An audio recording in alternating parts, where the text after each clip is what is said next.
Next part in abdominal pain is gallstones. Gallstones are more common in females, fat, fertile, and 40 flatulent females. And 10% gallstones are radiopaque, asymptomatic in 10 to 20% cases. Symptoms are biliary colic, right hypochondrium, and epigastrium, pain radiating to chest, back, or shoulder, and a severe on and off with spasms occur within hours after meal, usually self-limiting and recurring, precipitated by a fatty meal. Other features are vomiting, fever, and increased WBC. It is Murphy's sign. Patient winces in pain with catch of breath when inflamed gallbladder strikes palpating fingers on inspiration. Complications of gallstones include acute cholecystitis, chronic cholecystitis, empyema, mucosal perforation, gangrene, obstructive jaundice, cholangitis, pancreatitis, and acute intestinal obstruction. Management: ultrasound, brain X-ray, LFT, increase in conjugated bilirubin, increased alkaline phosphatase and TGT, and 5-nucleotides, and total leukocyte count. Physical examination include vital signs and physical findings in asymptomatic pleurisy are completely normal. Fever, tachycardia, hypotension alert you to more serious infection, including cholangitis or cholecystitis.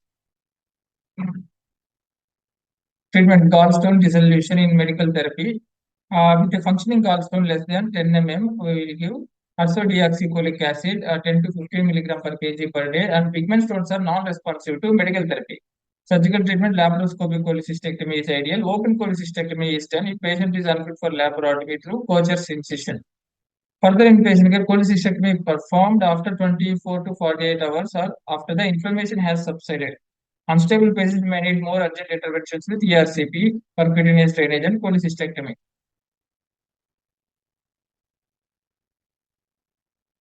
Suspect gallbladder colic in patients with right upper quadrant pain of less than 4 to 6 hour duration radiating to back. Consider acute cholecystitis in those with longer duration of pain with or without fever. Elderly and diabetics do not tolerate delay in diagnosis.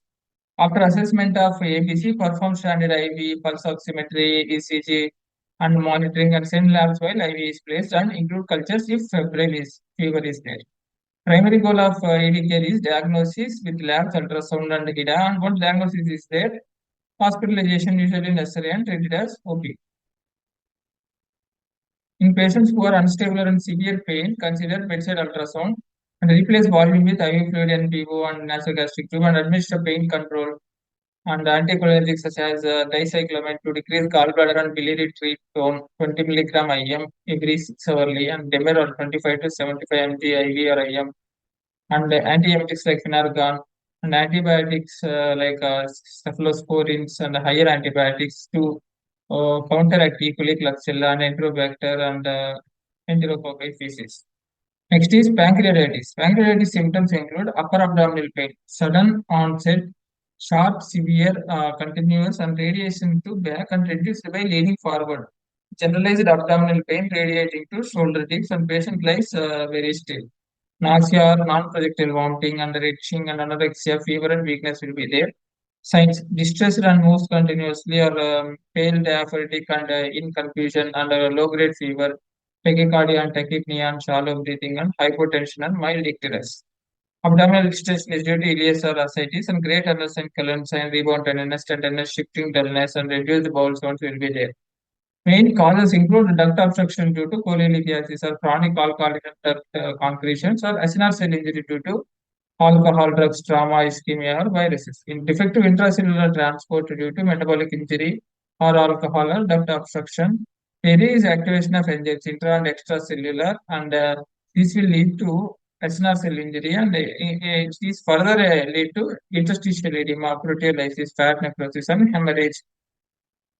Nausea, vomiting, and hypotension also will be there because of the hemorrhage. Colon sign and great tenderness sign and Fox sign are hemorrhages. So bowel sounds may be decreased, shock may be due to active hemorrhage, toxemia from activated engine, hypovolemia is because of fluid shift. Investigation: CBC, amylase, lipase, reactive protein, and electrolytes, blood glucose, RFT, LFT, and LDH, coagulation, ABG analysis. Serum amylase released within 6 to 12 hours of the onset and remains elevated for 3 to 5 days. Elevation of more than 3 times is significant and undergoes renal clearance. After its serum level declines, its urinary level remains elevated. Serum amylase levels also increased in intestinal disease and perforated ulcer and rupture ectopic and salpingitis and salivary gland disorder and renal failure. Serum lipase, pancreatic is more specific to lipase and sensitivity about 100%, specificity 96, remains elevated longer than amylase up to week and useful in patients presenting late to physician. Serum amylase tend to be higher in gallstone pancreatitis, lipase tend to be higher in alcoholic pancreatitis. Abdominal ultrasound diffuse largely enlarged hypoechoric pancreas is classic ultrasound picture. Also detect gallstones in the gallbladder biliary tree. 25 to 35% patients have bowel gas that may obscure the pancreas. Balthazar score appearance of CT, normal CT, focal diffuse enlargement 1 point, pancreatic gland abnormality, peripancreatic inflammation 2 points, fluid collection.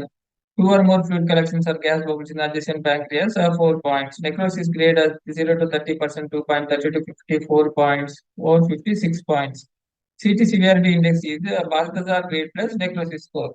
So this is a CT is showing pancreatic stranding, multiple gallstones in the gallbladder, and pancreatic pseudocyst occupying the head of the pancreas, and contrast acute necrotizing pancreatitis in the CT.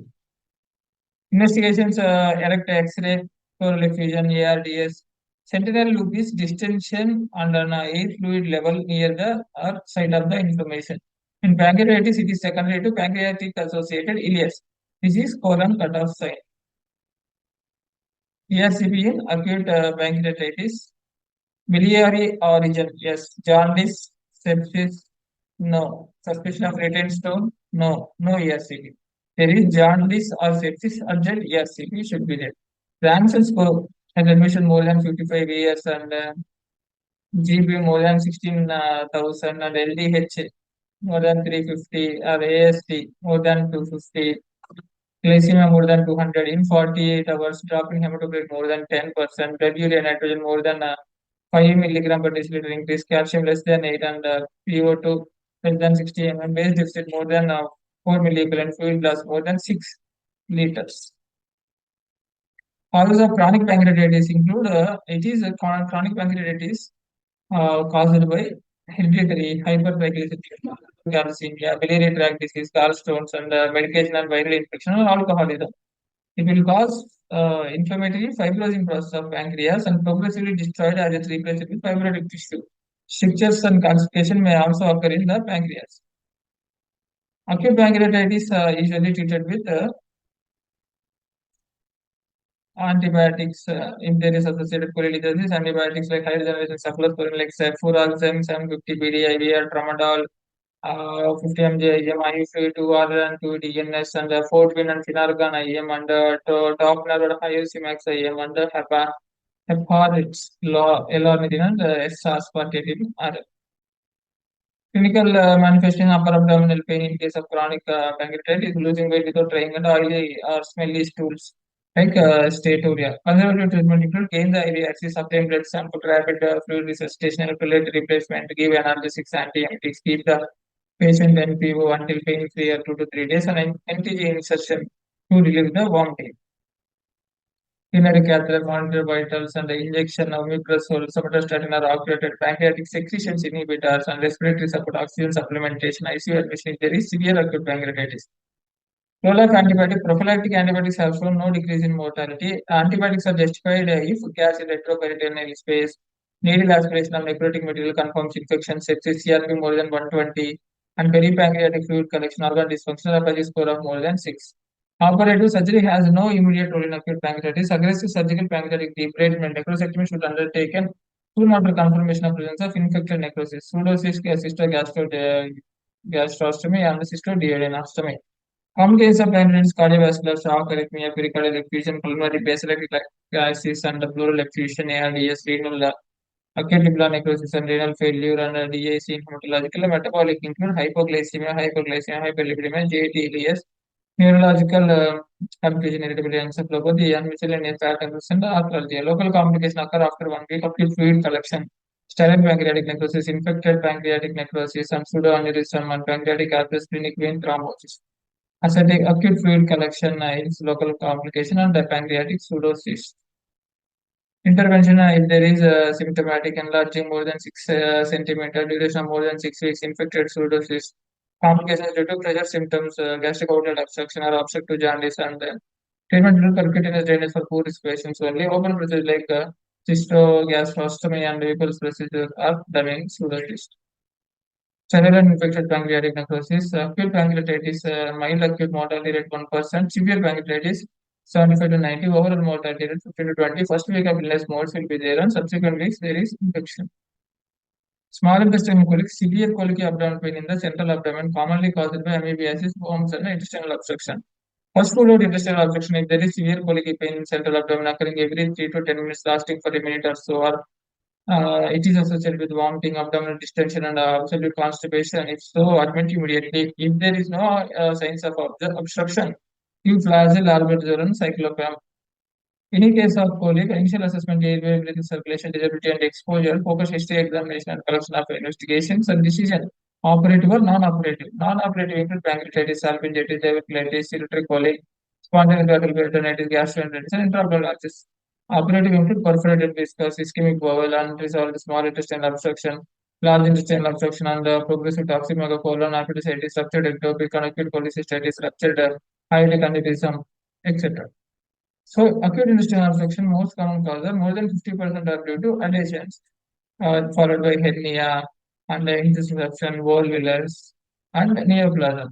Bowel obstruction can be due to mechanical or functional. Functional is paralytically, yes. Mechanical is partial or complete obstruction. Paralytic is severe form buildup of stomach contents in the intestine. Peristalsis significantly reduced or stopped. This is meconium intestine, gallstone ileus. Gallstone enter the small intestine through the cholecystoduodenal fistula, mechanical obstruction of the intestine. Disruption peristalsis followed by other abdominal or pelvic surgery, gastroenteritis, and hypothyroidism, medication, and systemic infection. Large intestinal colic. Severe colic away from the center of the abdomen, usually on the left or right side, may or may not associated with the dysentery caused by E. coli or Enteromoeba histolytica. Injection cyclopram 2 ml Limestone, Norflex 400 BD or metronidazole 400 TDS. Irritable bowel syndrome is a common disorder that affects the large intestine. Symptoms include abdominal pain, cramping, and bloating, and excess gas, and daily or constipation, mucus in the stool. So, causes include multiple contraction in the intestine, nervous system, inflammation in the intestine, and severe infection, and changes in the microflora. Late abdominal complaints associated with stress and depression. Stools are hard and constipation. If they are constipated, high fiber diet, research errors after like 1 teaspoon BD. If patient has to go to the bathroom more than 4 times or 5 times in a day and has soft to stools, we give local BD or lomotil BD. If there is a pain abdomen and dicyclaminar drotavirin 40 mg BD. So, or dicyclaminar BD. So, whatever the abdominal symptoms, we have to add fluoxetine to 20 mg. Only or independent 26 mg 3 days. Irritable bowel syndrome, Rome 5 criteria. So, does the patient have recurrent abdominal pain at least 1 week or week on average in the last 3 months associated with 2 or more of the following? Onset of symptoms related to defecation, onset of symptoms associated with the change in the frequency, onset of symptoms associated with the change in the form of the stool. If it is yes, all the above criteria are fulfilled for the last 3 months with symptom onset at least 6 months prior.